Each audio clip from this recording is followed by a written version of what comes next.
അവർ അപ്പം അത് പ്രത്യേക രീതിയിൽ ആൾക്ക് അടുക്കാൻ പറ്റുന്നില്ല. അപ്പം എപ്പോഴും എല്ലാ സമയത്തും ഭഗവാൻ അവിടെ നമുക്ക് അനുഗ്രഹവും ഇത് എല്ലാം നോക്കി നിൽക്കുന്ന ഒരു സമയം ഉണ്ടാവാറുണ്ട്. എപ്പോഴും ഉണ്ട് അദ്ദേഹത്തിൻ്റെ ആ ഒരു സാന്നിധ്യം നമുക്ക് എപ്പോഴും നമ്മൾ അനുഭവിച്ച് അറിഞ്ഞുകൊണ്ടിരിക്കുകയാണ്.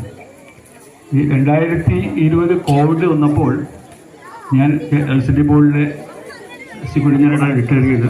ആ സമയത്ത് 60 വയസ്സിന് താഴെയുള്ള ആൾ വേണം രാജപ്രതിനിധിയായിട്ട് തിരുവാഭരണത്തിനെ അനുഗമിക്കാൻ എന്നൊരു നിർദ്ദേശം വന്നു. ആ ഭാഗ്യം എനിക്ക് വന്നു. പക്ഷേ 2021 മകരവിളക്ക് ചേർക്കാനുള്ള തിരുവാഭരണ യാത്രയ്ക്ക് ആ പ്രൊസഷനെ നയിക്കാനുള്ള ഭാഗ്യം എനിക്കാണ് വന്നതെങ്കിലും ആ വർഷം എനിക്ക് പോകാൻ സാധിച്ചില്ല.